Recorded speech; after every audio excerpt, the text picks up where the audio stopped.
ହରିଶ ଗୋପାଳ ସ୍ତୁତି କରୁଛୁ ଗୋସାଇଁ। ରାମବ୍ରତ ଧମ୍ମ ବିଷ୍ଣୁ କର୍କ ପଞ୍ଚକରି। ରାମ ନାମ ନିରମ୍ବର ମନ୍ଦ ଯେ ଦକ୍ଷିଣ ମୁରାରି କନ୍ଦ ମିଶିଣ ଦ୍ୱାଦଶ ଯେ ଜଣ। ରାମବ୍ରତ ଦ୍ୱାଦଶ ଯିଏ ଆବର କହନ୍ତି ଉଦ୍ଧାନ ପବନ ଯେ ଅନନ୍ତ ତିନି ମୂର୍ତ୍ତି। ମୁକୁନ୍ଦ ଗୋବିନ୍ଦ ଯେ ତିନି ଆନନ୍ଦ ଯେ ଆନନ୍ଦ ତିନି ଜଣ। ବତ୍ସ ଯେ ଯାଦବ ବେନି ସୁଦାମା ଯେ ପୁଣ। ବାଳକା ଯେ ବୃନ୍ଦାବନ ମଥୁରା ଯେ କହି। ଗୁରୁ ଯେ ପ୍ରମାଣ ବିଧି କେମନ୍ତେ ଅଟଇ।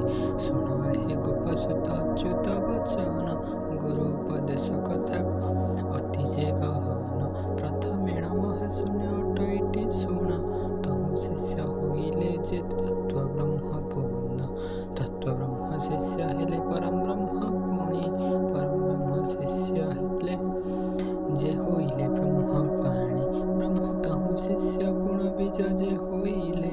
ବୀଜ ତହୁଁ ଓଙ୍କାରରୁ ଜାତ ଯେ ଶିଷ୍ୟ ଦୀକ୍ଷା ନେଲେ। ଓଙ୍କାର ଠାବରୁ ଶିଷ୍ୟ ଅର ବ୍ରହ୍ମ ହୋଇ।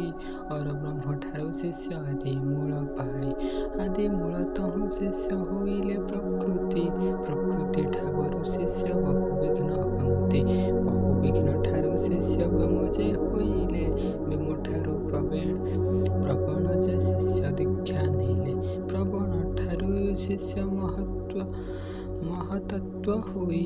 ମହତତ୍ତ୍ୱ ଶିଷ୍ୟ ଆଦି ନାରାୟଣ କହି। ଆଦି ନାରାୟଣ ଶିଷ୍ୟ ସନକାଦି ହେଲେ। ସନକାଦି ଠାରୁ ଦୀକ୍ଷା ନାରଦ ଘେନିଲେ। ନାରଦ ଠାରୁ ବ୍ୟାସ ମୁନି ଶିଷ୍ୟ ହୋଇ। ବ୍ୟାସ ମୁନି ଠାରୁ ଗୌତମ ମୁନି ପାଇ। ଗୌତମ ମୁନି ଶିଷ୍ୟ ନୀଳାମ୍ବର ମୁନି। ନୀଳାମ୍ବର ମୁନି ଶିଷ୍ୟ ନିର୍ବାଣ ଯେ ଯୋନି। ନିର୍ବାଣ ମୁନିଙ୍କ ଠାରୁ କୃଷ୍ଣ ମୁନି ଶିଷ୍ୟ। କୃଷ୍ଣ ମୁନି ଗୋପାଳ ମୁନିଙ୍କ ଉପଦେଶ। ଗୋପାଳ ମୁନିଙ୍କ ଶିଷ୍ୟ ଗରୁଡ଼ ଯେ ମୁନି। ଗରୁଡ଼ ମୁନି ଠାବରେ ପୁରୁଷୋତ୍ତମ ଘେନି। ଶ୍ରୀଧର ମୁନିଙ୍କ ଶିଷ୍ୟ ଗରୁଡ଼ ଯେ ପୁଣି। ପୁରୁଷୋତ୍ତମ ଠାରୁ ମହାଚାର୍ଯ୍ୟ ଯେ ଘେନି। ମହାଚାର୍ଯ୍ୟ ବିଷ୍ଣୁଆଚାର୍ଯ୍ୟ ହୋଇଲେ। ବିଷ୍ଣୁଆଚାର୍ଯ୍ୟ ପୁରୁଷୋତ୍ତମ ଯେ ଘେନିଲେ। ପୁରୁଷୋତ୍ତମ ଆଚାର୍ଯ୍ୟ ବିଳାସରେ କହି। ବିଳାସ ଆଚାର୍ଯ୍ୟ ସ୍ୱରୂପ ଆଚାର୍ଯ୍ୟ ହୋଇ। ସ୍ୱରୂପ ଆଚାର୍ଯ୍ୟ ଶିଷ୍ୟ ମାଧବ ଆଚାର୍ଯ୍ୟ। ମାଧବ ଆଚାର୍ଯ୍ୟ ଶିଷ୍ୟ ବଳଭଦ୍ରାଚାର୍ଯ୍ୟ। ବଳଭଦ୍ରାଚାର୍ଯ୍ୟ ଯେ କଦମ୍ବ ଆଚାର୍ଯ୍ୟ। କଦମ୍ବ ଆଚାର୍ଯ୍ୟ ଶିଷ୍ୟ ଶ୍ୟାମ ଯେ ଆଚାର୍ଯ୍ୟ। ଶ୍ୟାମ ଆଚାର୍ଯ୍ୟଙ୍କ ଶିଷ୍ୟ କୃପାଳୁ ଆଚାର୍ଯ୍ୟ। କୃପାଳୁ ଆଚାର୍ଯ୍ୟଙ୍କ ଶିଷ୍ୟ ଗୋପାଳ ଆଚାର୍ଯ୍ୟ। ଗୋପାଳ ଆଚାର୍ଯ୍ୟ ଶିଷ୍ୟ କୃଷ୍ଣ ଯେ ଆଚାର୍ଯ୍ୟ। କୃଷ୍ଣ ଆଚାର୍ଯ୍ୟଙ୍କ ଶିଷ୍ୟ ଦେବ ଯେ ଆଚାର୍ଯ୍ୟ।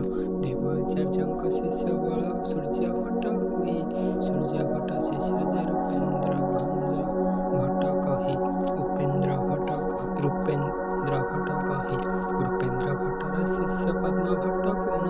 ପଦ୍ମ ଭଟ୍ଟଙ୍କର ଶିଷ୍ୟ ତଇ ଭଟ୍ଟ ଜାଣ। ତର ଭଟ୍ଟ ଜାଣ। ତର ଭଟ୍ଟଙ୍କର ଶିଷ୍ୟ ରାମ ଭଟ୍ଟ ହୋଇ। ରାମ ଭଟ୍ଟ ବାମନ ଭଟ୍ଟ ଯେ ପୁଣି ସେହି। ବାମନ ଭଟ୍ଟଙ୍କ ଶିଷ୍ୟ କୃଷ୍ଣ ଭଟ୍ଟ ହେଲେ। କୃଷ୍ଣ ଭଟ୍ଟ ଗୋପାଳ ଉଚ୍ଚ ଯେ ଦୀକ୍ଷା ନେଲେ। ଗୋପାଳ ଭଟ୍ଟଙ୍କ ଶିଷ୍ୟ ଶ୍ରବଣ ଭଟ୍ଟଜ। ପ୍ରବଣ ଭଟ୍ଟଙ୍କ ଶିଷ୍ୟ ଅଟେ ନିମାନୁଜ। ନିମାନନ୍ଦଙ୍କର ଶିଷ୍ୟ ତୁରଙ୍ଗ ଭଟ୍ଟ ହୋଇ। ତୁରଙ୍ଗ ଭଟ୍ଟ ଶିଷ୍ୟ ମାଧବ ଭଟ୍ଟ ହୋଇ। ମାଧବ ଭଟ୍ଟଙ୍କର ଶିଷ୍ୟ ରାମ ଭଟ୍ଟ ପୁଣି। ରାମ ଭଟ୍ଟଙ୍କର ଶିଷ୍ୟ ଗୋପାଳ ଭଟ୍ଟ ଜାଣ। ଗୋପାଳ ଭଟ୍ଟଙ୍କ ଶିଷ୍ୟ ବଳଭଦ୍ର କହି। ବଳଭଦ୍ର ଭଟ୍ଟ ଶିଷ୍ୟ ଗୋପୀନାଥ ହୋଇ। ଗୋପୀନାଥ ଭଟ୍ଟ ଶିଷ୍ୟ ଗଙ୍ଗା ଭଟ୍ଟ ହେଲେ। ଗଙ୍ଗା ଭଟ୍ଟ କୁକୁମାର ଭଟ୍ଟ ଶିଷ୍ୟ ହେଲେ। କୁକୁମାର ଭଟ୍ଟ ଶିଷ୍ୟ ଶ୍ରୀ ଭଟ୍ଟ ଅଟଇ। ଶ୍ରୀ ଭଟ୍ଟ ଶିଷ୍ୟ ବାସନ ଇନ୍ଦ୍ରଦେବ କହି। ବାସବ ଇନ୍ଦ୍ରଙ୍କ ଶିଷ୍ୟ ହରିହର ଦେବ। ହରିହର ଶିଷ୍ୟ ନର ହରି ବାସୁଦେବ। ନର ହରି ବାସୁଦେବ ଶ୍ରୀ ଚୈତନ୍ୟ ଦେବ। ଚୈତନ୍ୟ ଦେବ ଶିଷ୍ୟ ଶ୍ରୀ ମାଧବ ଦେବ। ମାଧବେନ୍ଦ୍ର ଦେବ ଶିଷ୍ୟ ଶ୍ରୀ ଈଶ୍ୱର ଦେବ। ଈଶ୍ୱର ଦେବଙ୍କ ଶିଷ୍ୟ ଶ୍ରୀ ଚୈତନ୍ୟ ଦେବ। ଶ୍ରୀ ଚୈତନ୍ୟ ଶିଷ୍ୟ ହେଲେ ସାରଙ୍ଗ ଗୋସାଇଁ। ସାରଙ୍ଗ ଗୋସାଇଁ ଶିଷ୍ୟ ଶ୍ୟାମ ଘୋଷ ହୋଇ। ଶ୍ୟାମ ଘୋଷଙ୍କର ଶିଷ୍ୟ ରାମକୃଷ୍ଣ ଦାସ। ରାମକୃଷ୍ଣଙ୍କର ଠାରୁ ନବକିଶୋର ଅଚ୍ୟୁତ ଯେ ଶିଷ୍ୟ। ନବକିଶୋରଙ୍କ ଶିଷ୍ୟ ଶ୍ରୀଚରଣ ଗୋସାଇଁ। ଶ୍ରୀଚରଣ ଗୋସାଇଁ ଶିଷ୍ୟ ଅଚ୍ୟୁତ ମୁହିଁ। ଅଚ୍ୟୁତର ଶିଷ୍ୟ ହେଲେ ରାମଚନ୍ଦ୍ର ଦାସ। ମୁକୁନ୍ଦ ଉତ୍ଥାନ ଯେ ପବନ ରାମ ଶିଷ୍ୟ। ଯାଦବ ଅନନ୍ତ ଯେ ବାଳକ ବୃନ୍ଦାବନ। ଗୋବିନ୍ଦ ଛାଡ଼ ହେ ଶୁଣ ଗୁରୁ ଦୀକ୍ଷାମାନ। ଆନନ୍ଦ ସୁଦାମ ମଧୁ ଅଟପୃଥ କହି। ହରିନାମ ଭଗତି ଯେ ତୁମ୍ଭଠାରୁ ରହି। କହିଲୁ ଗୁପତ ଗ୍ରନ୍ଥ ଶ୍ରୀକୃଷ୍ଣ କରୁଣା। ଗୋପ୍ୟ ରହି ପାଠକୁ ଯେ କରୁଥିବ ଗୁଣ। ଭାର ଯେ ଗୋପାଳ ତୁମ୍ଭେ ଅଟ ହେ ପ୍ରଧାନ। ତୁମ୍ଭେ ଆରଥିଲ ହରି ନାମ କୀର୍ତ୍ତନ। ଖୋଳ ଯେ କରତାଳ ସିଂହା ବଇଁଶୀ ଯେ କଷ। ଚନ୍ଦ୍ରଚୂଡ଼ ଉଠାଉ ଯେ ହୃଦେ ଥିବ ବେଶ। ଏ ବେଶ ଧରିଣ ତୁମ୍ଭେ ହରି ନାମ ଗାଇ। ଅଚ୍ୟୁତ ପଥ ଧାରଣ ଅଟବାର କହି। ତିନି ଫିଡ଼ ଅର୍ଦ୍ଧକୂତ ସୁଖ ଭୋଗ ଜୀବ। ହରାଦିରାଜନ କାଳେ ହେଳେସ ହୋଇବ। ନଷ୍ଟଭ୍ରଷ୍ଟ ହୋଇବ ସଂସାରରେ ପ୍ରାଣୀମାନେ। ରାଜା ତଣ୍ଡି ନେଉଥିବ ପରାଜନେ ଦିନେ। ଚାରି ଜାତି ଅଷ୍ଟାଦଶ ଛତିଶ ଏକୁଳି। ମାଳ ଧରି ତିଳକ ଯେ ଅଙ୍ଗେ ଥିବ ବୋଳି। ମାଛ ମାଂସ ଖାଇଣ ଯେ ହୋଇଥିବେ ଦାସ। ପରର ମଣିରେ ରଜ କରିବେ ହରସ।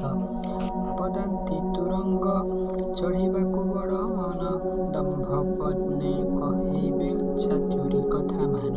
ଅଙ୍ଗନ୍ୟାସ କରନ୍ୟାସ ଷଡ଼ାଙ୍ଗ ନ ଜାଣି। ମାତୃକା ଯେ ଶୁଦ୍ଧି ନ ପାରିବେ ଗୁଣି। ମାସର ଅଣ୍ଡିର ମାଇ ନ ଜାଣିବେ ପୁଣି। ମନ୍ତ୍ରର ଅଣ୍ଡିର ମାଇ ନ ଘେନି ପ୍ରମାଣ। ଯନ୍ତ୍ର ମନ୍ତ୍ର ତନ୍ତ୍ର ହେତୁ ଅଭ୍ୟାସ ନ କରି। ଶିଷ୍ୟ କରୁଥିବେ ଆଣି ବଳେ କର୍ଣ୍ଣ ଧରି। ନଷ୍ଟଭ୍ରଷ୍ଟ ଗୁରୁ ଶିଷ୍ୟ ଏଣୁ କରି ଯେ ହେବ।